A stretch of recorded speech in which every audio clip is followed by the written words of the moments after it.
Sino sa atin yung nakaramdam ng kaginhawahan mula sa problema o dalahin nung tayo ay sumuko sa Diyos? Nung tayo ay nagdasal o lumapit sa Diyos? Siguro po ito ay pangkaraniwang karanasan natin. Ito po ang nagpapatotoo doon sa unang bahagi ng Ebanghelyo, na nagsasabi ang Panginoon, lumapit kayo sa akin, kayong lahat ng napapagal at nabibigatan sa inyong pasanin, at kayo'y pagpapahingahin ko. Naroon naman kasi ang pangako ng Panginoon. Pero ang totoo, lagi po bang ganun ang nangyayari? Yun po ba ay karanasan ng lahat? Na pagkatapos tayong sumuko sa Diyos, ay nakaramdam na tayo ng ganap na kaginhawahan at kalayaan sa problema natin? Kung atin po talagang pakasusuriin, sabihin natin, ay hindi naman. May mga pagkakataon nga na lumapit na nga ako sa Diyos, isinuko na nga sa Kanya.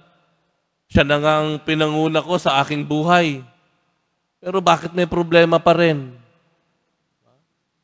Bakit meron pa rin bigat? Bakit ganun? Akala ko ba, Lord, pag lumapit kami sa iyo, lahat maayos na. Di ba, Lord, sabi mo yon? Basta isuko namin lahat sa iyo at ang lahat ay magiging maayos at maganda na. Bakit ganun, Lord? Minsan nga naiisip ko, Lord, kung hindi na sana ako lumapit sa iyo Kasi nung lumapit ako sa iyo, parang nadagdagan pa nga yung problema ko May gano'n na karanasan ng tao. Tama po? Tama po ba?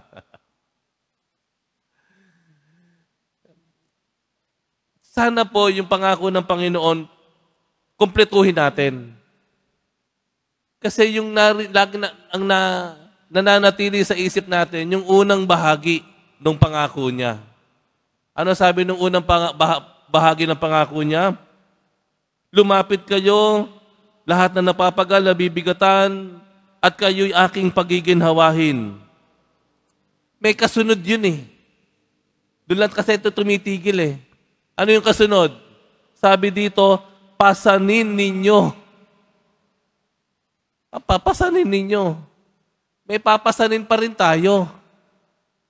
At ano sabi pa rito? Mag-aral kayo.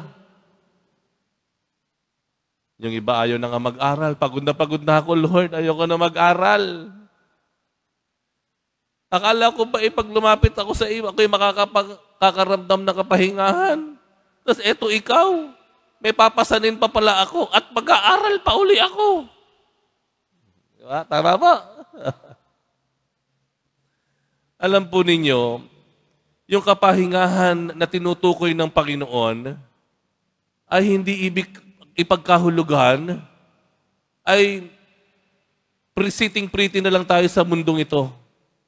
Kumukuya-kuya-kuya na lang tayo nakasandal, sumisipol-sipol, habang tayo ay nasa tabi ng dagat. Ay hindi po ganoon. Meron pa rin po tayong papasanin. Meron pa rin tayong hamon.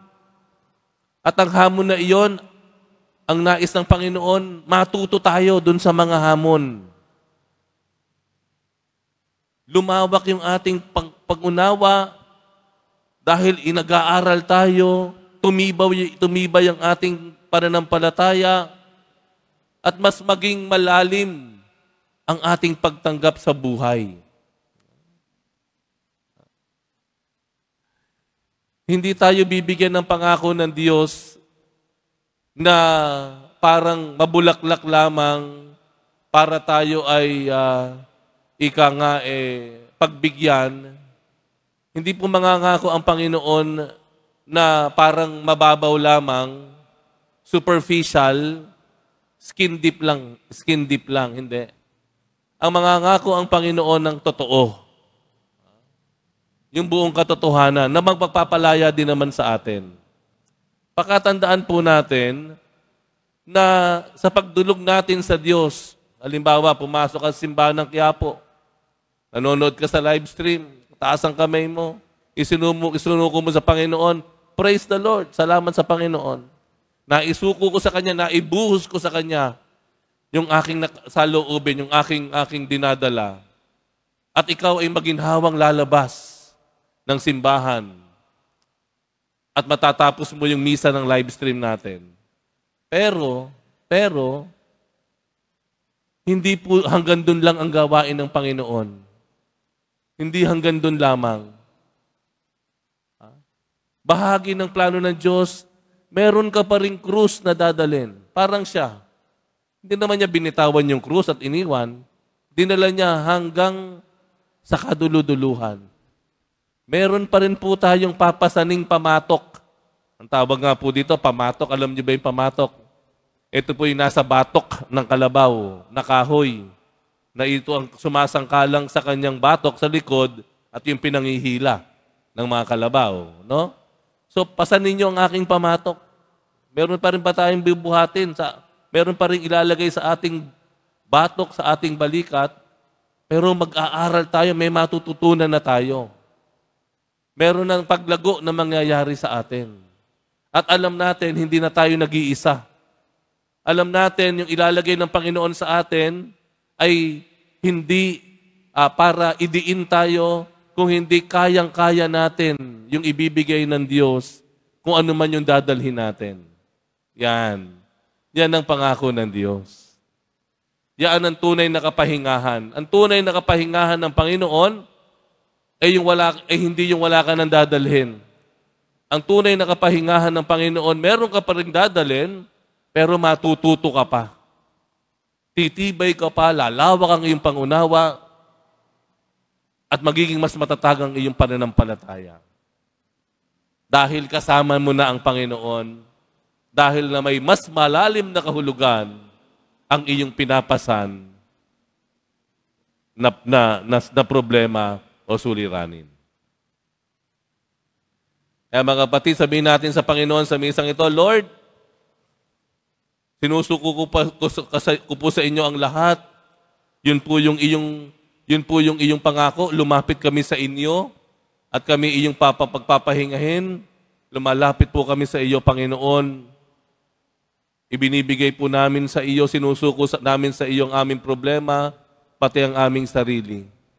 At Panginoon, alam mo, handa po kaming dalhin pa ang mga krus na ilalagay mo sa amin, sa aming mga balikat.